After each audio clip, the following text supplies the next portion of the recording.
Methyl paniculatum has never been made, at least on a commercial level, or at the level that we're attempting to do it now. And we've been very, very successful because of Thomas and because of Doterra's involvement. They'll drop into this funnel here and down into the tank.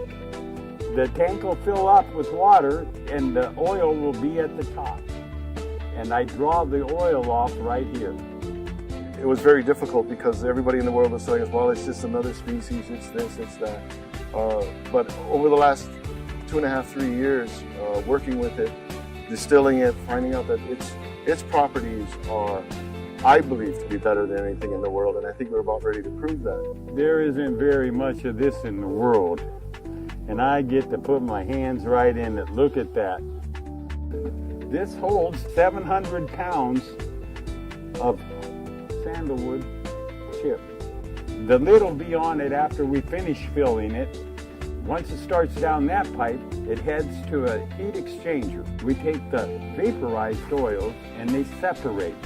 I think what Thomas has been able to accomplish here is, it's just unbelievable with the little resources, human resources he has, which is mainly himself, to be able to put together a system that's cranking out the incredible quality and yield of oil is mind-boggling to me. I've seen a lot of distillation setups, and this one is really top-notch. The paniculatum so far that I've seen is actually higher in the total xanthol content when you combine all those xanthols. When we say total xanthol content, we're not just talking about alpha and beta xanthol. We're talking about all the sesquiterpene alcohols that are common to the sandalwood oil. In terms of comparison to the spicatum or the Australian sandalwood, it's not even close.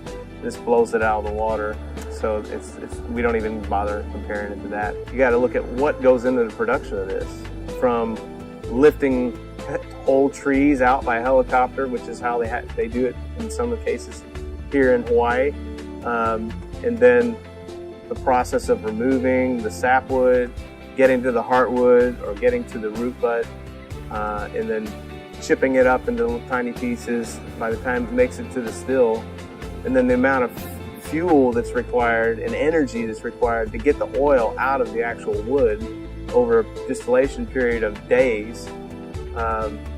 You can understand why it's so valuable. This represents, in this bottle, in terms of once it's bottled in small bottles, this represents $14,000. When you think about that, it's quite amazing.